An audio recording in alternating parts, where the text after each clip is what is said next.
చలసాని గారు ఇప్పుడు ఆంధ్రప్రదేశ్ రాజకీయాల గురించి మనం మాట్లాడితే టీడీపీ జనసేన కలిసి బీజేపీ తోటి వెళ్ళే అవకాశం కనిపిస్తోంది మనకి. ఎందుకంటే ఢిల్లీలో చంద్రబాబు వెళ్ళడం, అక్కడ మాట్లాడడం, చర్చలు ఇవన్నీ చూస్తుంటే కలిసి వెళ్ళడం ఎట్లా ఉంటుంది? ఈ మూడు పార్టీలు కలిసి వెళితే ఏ విధంగా ఉండే అవకాశం ఉంది? ఫలితాలు దీని ప్రభావం ఎలా? మొట్టమొదటిగా గత 5 రోజులు ఇవన్నీ వీళ్ళందరూ వచ్చినప్పుడు కూడా మేము అక్కడే ఉన్నామండి.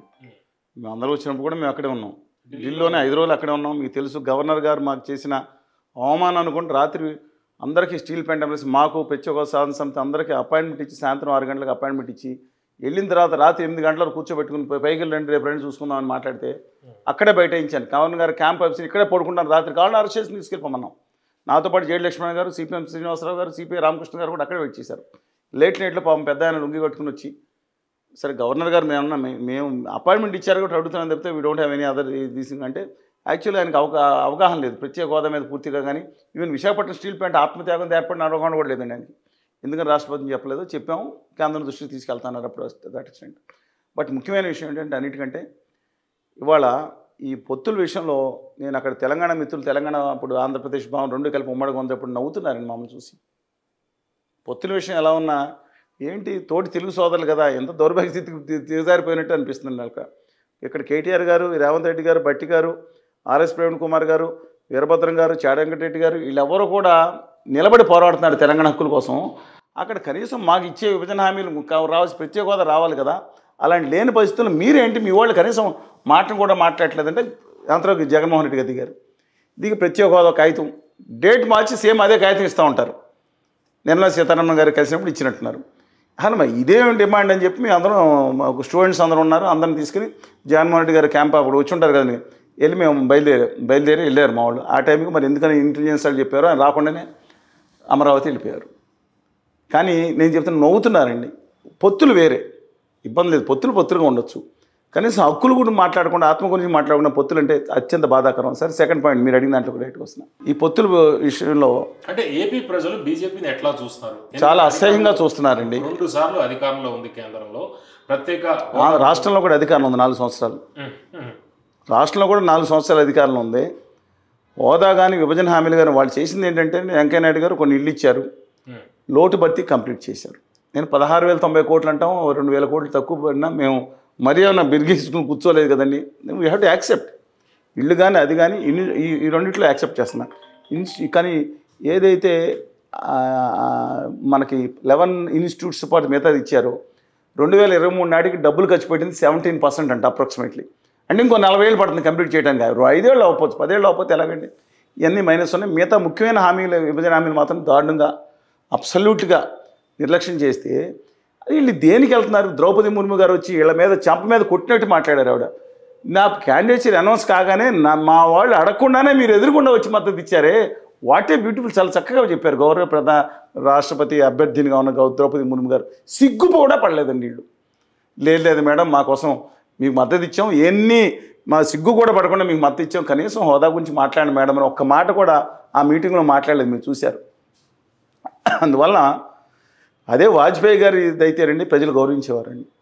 వాజ్పేయి గారి భారతీయ జనతా పార్టీ డెఫినెట్గా I do have lot of respects to us. Not only that Syama Prasad Mukherjee గారు, ద పార్టీ వేరు. అంటే బీజేపీ తోటి పొత్తులతోటి వెళ్ళడానికి చంద్రబాబు గారు, పవన్ కళ్యాణ్ గారు, అంటే పవన్ కళ్యాణ్ గారు అయితే కలిసి ఉన్నారు కాబట్టి మధ్యలో విడిపోయారు కదండి. ఆ రోజు ఎవరు పాచిపోయినట్టు డ్యామ్ డిష్ అన్నారు కదా, మధ్యలో విడిపోయారు. తర్వాత మళ్ళీ కలిసారు కానీ అపాయింట్మెంటే లేదు. ఆయన చెప్పేది చాలా చెప్పుకోవచ్చు. Such a powerful star is. 5 సంవత్సరాలు నితిన్ గారిని జూనియర్ ఎక్కడండి పిలవలేదండి. 10 సంవత్సరాలు ఎన్డీఏ మీటింగ్లు ఎప్పుడు కూర్చున్నారైనా? మొన్నే తప్పనిసరి ఇప్పుడు ఓడిపోయి మోడీ గారు ఓడిపోయే స్థితికి వస్తున్నారు. 230 అంటే ఆయన ఓడిపోయి బీజేపీ ఓడిపోవచ్చు అనేది ఒక రామ్ మందిరం అనే బిల్డప్ మీద డెవలప్ చేశారు. ఇండియా టుడే సర్వే వచ్చింది. ఫిబ్రవరిలో రామ్ మందిరం ఇష్యూ 7%కి వచ్చింది, ఇంతకుముందు 21% ఉండేది. ఇప్పుడు ఆయన 370 సీట్లు ఇస్తే నితీష్ కుమార్ గారు కాళ్ళు పట్టుకుంటాం, అకాలీదళాలు చేతులు పెట్టుకుంటాం, లేకపోతే శివసేన విడగొట్టేయటమే, లేకపోతే శరద్ పవార్ గారిని నిరోధించేయటమో, జేడీ కుమారస్వామి గారిని జనతాల కుమారస్వామి గారిని లాక్ రావడానికి చూస్తాం, చంద్రబాబు నాయుడు గారిని పిలిపించుకుంటాం. అవసరం ఏముందని అంటున్నా నేను. అంటే ఏపీలో మోడీ గారి చరిష్మా ఏపీలో పనిచేస్తుందంటారా? ఛాలెంజ్ చేస్తున్నా, ఒక సామాన్యుడు ఆయన ఓడిస్తాడండి.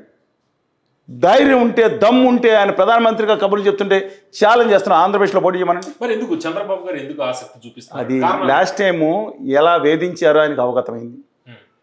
ఆ డబ్బుల కార్యక్రమాలు ఉన్నాయో, లేదంటే ఆ రోజు అడ్మినిస్ట్రేషన్లో చీఫ్ సెక్రటరీని మార్చి వేరే ఆయన పెట్టి డీజీపీని మార్చి ఆయన చేతులు కట్టేసినట్టు కట్టి కనీసం కలెక్టర్ కాన్ఫరెన్స్ పెట్టుకున్నాను కూడా బతిమాలాల్సిన దౌర్భాగ్య స్థితికి దిగదారి చేసిన తర్వాత అర్థమైపోయింది అని. కేంద్రంలో ఉన్న పంచమాంగ దళాల సపోర్ట్ లేదో మనం ఏం చేయలేము. ఎలక్షన్ కమిషన్ కూడా వాళ్ళ చేతుల్లో ఉంది, ప్లస్ ఈవీఎం కూడా వాళ్ళు పక్కనే ఉంటుందంటున్నారు. అది నాకు తెలియదు. అందువల్ల దెన్నో ఆల్టర్నేటివ్ అనే సిచ్యుయేషన్ తీసుకొచ్చారు. జగన్మోహన్ రెడ్డి గారు కూడా విచిత్రం ఏంటంటే, జగన్మోహన్ రెడ్డి గారు కూడా ఎలాంటి పరిస్థితికి వెళ్ళారో తెలుసా మీకు? జగన్మోహన్ రెడ్డి గారు కూడా అక్కడికి వెళ్ళిపోయిన తర్వాత ఈయన కలిశారు కదా, చంద్రబాబు నాయుడు గారిని కలిశారు కదా, ఓవర్ స్మార్ట్ చేయడానికి ఆయన వెళ్ళిపోయారు. ఈయన అమిత్ షాని కలిస్తే నేను మోడీని కలుస్తా. ఏంటి పోటీ ఏంటి? ఆయన ఒక హామీ తీసుకొస్తే నేను హామీ సాధించానని చెప్పుకుంటారు కదా. ఉన్నా చంద్రబాబు నాయుడు గారు వెళ్ళి మాకు ఏదైనా చేసి పెట్టండి, మాకు రాజధాని చేసి పెట్టండి, లేదా రాయలసీమ ఉత్తరాంధ్ర ఒక్క రూపాయి ఇవ్వలేదు స్పెషల్ బ్యాగ్, రాయలసీమ ఉత్తరాంధ్రకి వెళ్ళి మోడీ గారిని అమిత్ షా గారిని వాళ్ళు కలిసి సాధించుకొచ్చానని చెప్తారేమని చూసాం. కానీ పొత్తుల గురించి మాట్లాడుతున్నారు.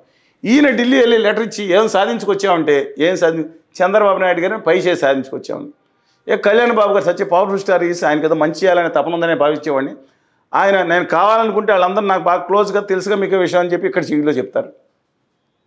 అంత దౌర్భాగ్య పరిస్థితికి ఆంధ్రప్రదేశ్ రాష్ట్రం ఇంత రాజకీయ లేమి నాయకత్వంతో, ఎన్నుముక్కలేని నాయకత్వంతో ఇంత పడిందంటే దీనికి కారణాలు ఒకటి ఉన్నాయండి. నేను మా ఎల్లాప్రగడ సుబ్బారావు గారు మా జిల్లావాసి, ప్రపంచంలో ప్రసిద్ధి చెందిన శాస్త్రవేత్త. ఆరోమేషన్ టెట్రాసైకిల్ దానికి ఇంటర్మీడియట్ డ్రగ్స్ కనుక్కొని ఇక్కడ విగ్రహం మొన్నబెట్టారు. కానీ అమెరికాలో ఉండే విగ్రహాలు చిన్నప్పుడు మేము ఎప్పటి నుంచో ఉన్నాయి. అలాంటి వాళ్ళని శాస్త్రవేత్తలను సహాయం అడిగాను మేము. సార్ ఈ విచిత్రమైన జబ్బు ఒకటి వచ్చింది మా రాష్ట్రంలో రాజకీయ నాయకులకి, ఎలాగైనా వ్యాక్సిన్ కనిపెడతారా అని వాళ్ళందరూ పరిశోధించారు. పరిశోధించి వీళ్ళందరికీ వచ్చింది ఢిల్లీలో వణుకుడు జబ్బు వచ్చింది, ఢిల్లీ పాలించడం. ఇక్కడ వరకు బాగానే ఉంటారు, ఒక్కొక్కరు సింహాలే బుర్లే గంజిస్తున్నారు, గాండిస్తున్నారు, గీంకరిస్తున్నారు. అక్కడికి వెళ్ళిన పిల్లి సౌండ్ కూడా రావట్లేదు. కారణం ఏంటండి? దీనికోసం కనిపెట్టి వ్యాక్సిన్ తయారు చేస్తాను అన్నారు. దానికి అల్లూరు సీతారామరాజు వ్యాక్సిను, ఆంధ్రకేసరి వ్యాక్సిను, తర్వాత కన్నిగంటి హనుమంతు వ్యాక్సిన్, ఉయ్యాల నేషనల్ వ్యాక్సిన్ పేర్లు కూడా పెడుతున్నారండి. ఏంటండి దౌర్భాగ్యం అండి? సీట్ల కోసం వెళ్ళిపోయి కనీసం నేను బీజేపీ అన్ని ఇస్తే పొత్తు పెట్టుకు వాళ్ళే అధికారంలో రమ్మని నాకేం వ్యతిరేకత లేదు. కానీ రాజకీయం అంతా ఇదైపోతుంటే కొత్తగా వారిని దింపారు, పిసిసి అధ్యక్షురాలిగా వారిని దింపారు. అది మాట్లాడుకుందాం తర్వాత. అంటే చలసాని గారు మీరు చెప్తుంది చంద్రబాబు గారు ఈవీఎంలు ట్యాంపరింగ్ లేకపోతే ఈవీఎంలు మేనేజ్ చేయగలదు బీజేపీ ప్రభుత్వం లేదా మేనేజ్మెంట్ ఏది జనాల్ని, అంటే మీరు చెప్తుంది ఎలక్షన్ కమిషన్ లేకపోతే కేసులు లాంటి వేధింపులు తప్పించుకోవడం కేవలం దాని గురించి తప్పితే. అయితే మరొకటి మీరు చెప్తుంది ఏంటంటే బీజేపీని ఏపీ ప్రజలు ఒక విలన్ గా చూస్తున్నారు అని. మరి ఏ విధంగా? విలన్ అంటే మంచి పదం అండి. విలన్ అంటే కొంచెం మంచి విలన్ ఉంటారు దాంట్లో. చూసారు కదా మీరు, మోహన్ బాబులు యాక్ట్ చేస్తారు చూసారా, అలా కొంచెం మంచి విలన్స్ ఉంటారు. అంటే ఈ ఫలితాల విషయానికి వీళ్ళు మంచి విలన్ కాదండి. ఎన్నికల్లో ఏ విధంగా లబ్ధి చేకూరే అవకాశం ఉంది ఫలితాల యాంగిల్లో మనం చూస్తే? ఓకే, ఫలితాల్లో మనం ఇంతకుముందు మన కన్సిస్టెన్సీ 6 నెలల నుంచి మనం కన్సిస్టెంట్గా మాట్లాడుతున్నాం. 8 నెలలు 9 నెలల నుంచో తెలుగు పాప కాదు. అయినా సరే 100, 105, 110 స్థానాలు మినిమం తెలుగుదేశం జనసేన గెలుస్తుందని మనం చెప్పుకుంటూ వచ్చాం. బీజేపీతో పెట్టుకున్నా సరే దురదృష్టవశాత్తు ఉత్తర కోస్తా జిల్లాల్లో మాత్రం ఉన్న 60 సీట్లలో they will not have much impact. Negative impact అంత కనపట్టలేదు. అంటే నాకైతే వ్యతిరేకం. నేను ఇప్పుడు జీవీఎల్ గారు అక్కడ పోటీ చేసాను ఉత్తర విశాఖపట్నం, డెఫినెట్గా నాలాంటి వాళ్ళన్నా నాకు రాజకీయాలు ఇంట్రెస్ట్ పోటీ చేసి ఓడిస్తాం. టీడీపీకి కొంత ముస్లింలు కొంతమంది వేస్తారు, మైనారిటీ ఓట్లు కూడా కొన్ని ఉంటాయి. అయితే బీజేపీ తోటి పెట్టుకోవడం వల్ల వాళ్ళు దూరం అయ్యే అవకాశం ఉండదంటారా? కొంత దూరం అయినా సరే అండి, ఇంపాక్ట్ ఉత్తర కోస్తా జిల్లాలో ఎక్కువ కనపట్లేదు. కృష్ణా నుంచి మొదలై గుంటూరు నుంచి కింద ప్రాంతాల అంతపురం వరకు భారీ. మీ అభిప్రాయం చెప్పండి. బీజేపీ తోటి టీడీపీ పెట్టుకున్న యాజ్ అండ్ డేట్ సరైన నిర్ణయం? ఖచ్చితంగా ఏ పార్టీతో ఇవాళ తెలుగుదేశం ప్రత్యక్ష పొత్తు పెట్టుకుంటుంది, వైఎస్ఆర్ కాంగ్రెస్ పరోక్ష పొత్తులో ఉంది. ఇది చిన్నపిల్లలు అందరికీ తెలుసు కదా ఈ విషయం. కానీ వాళ్ళ ఆయన కంపల్షన్స్ ఉన్నాయండి. ఏంటి, నా మైనారిటీ ఓట్లు పోతాయి, అందువల్ల నేను గుంజుకోను, మీకు విశ్వాసమైన విధేయముడైన సేవకుడిగా మీ కాలు పట్టుకోవడానికి సిద్ధమని ఆయన అప్పుడు చూసినట్టు ఆయన అన్నారులే తెలియదు కానీ కాలు పట్టుకొని ట్రై చేశారు. అంటే ఈ పొత్తుల విషయంలో తెర వెనకాల చక్రం తిప్పింది ఎవరంటారు? అంటే ఈ పొత్తు ఉంటుందా ఉండదా, బీజేపీ ఒప్పుకుంటుందా ఒప్పుకోదా, ఇవన్నీ కొంత బీజేపీలో అమిత్ షా గారండి చాణక్యుడు, ఆయన మోడీ గారు కాదు. పాత్రలు ఎవరు కనిపించని పాత్రలు ఎవరైనా ఉన్నారంటే అక్కడ పురంధేశ్వర్ గారు, సీఎం రమేష్ గారు, సుజనా చౌదరి గారి పొత్తు కోసం విపరీతంగా ప్రయత్నిస్తున్నారని. మన చీప్ లిక్కర్ తక్కువ రేటుకి ఇస్తానన్నారు కదా ఆయన, ఇప్పుడు చెప్పలే ఆయన పేరు ఏది ఉంది, బీజేపీ మాజీ అధ్యక్షులు సారాయి చీప్ లిక్కర్ అంటారు కదండి, వీర్రాజు గారు, గవర్నీలు మాజీ అధ్యక్షులు వీర్రాజు గారు, ఆయన ఆయన కానీ లేదంటే మిగతా వాళ్ళు కానీ కన్నా గారు అయితే జంప్ చేశారనుకోండి, వాళ్ళకి కొంతమందికి ఇష్టం ఉండకపోవచ్చు. దే ఆర్ పాపం కమిటెడ్గా ఆ పార్టీలో ఎప్పటి నుంచి ఉన్నారు. కానీ ఈ దీంట్లో సీట్లు కూడా చెప్తున్నాను. కొత్తపల్లి గీత గారు ఆ కేసు ఏదో ఉందని క్లియర్ అయిపోతే ఏది అరకులో ఎంపీ కింద, రాజమండ్రి శ్రీమతి దగ్గుబాటి పురంధేశ్వరి గారు, అలాగే ఆఖరి బాల వరకు ఆడతానని రాష్ట్రాన్ని ముంచేసిన కిరణ్ కుమార్ రెడ్డి గారు జీవితంలో నేను ఎప్పుడు కాంగ్రెస్ వదులుదామని అనుకోలేదని మొన్న వెళ్ళి మాట్లాడుతున్నారు. వాళ్ళు వదిలేసి చెప్పులు పార్టీ పెట్టారు. ఆయన జనాలకు మతిమరుపు వచ్చింది కూడా. కిరణ్ కుమార్ రెడ్డి గారు ఎంపీ కింద రాజంపేట, వాళ్ళ తమ్ముడు గారు తెలుగుదేశం పార్టీ తరఫున పీలేరులో కిషోర్ గారు పోటీ చేస్తున్నారని, సత్యకుమార్ గారు మహారాష్ట్రియన్ ఆయన, బట్ ఇక్కడే తరతరాలుగా సెటిల్ అయ్యారు కాబట్టి మన తెలుగు బద్దలో ఒక భాగస్వామిగానే మనం భావిద్దాం ఆయన్ని.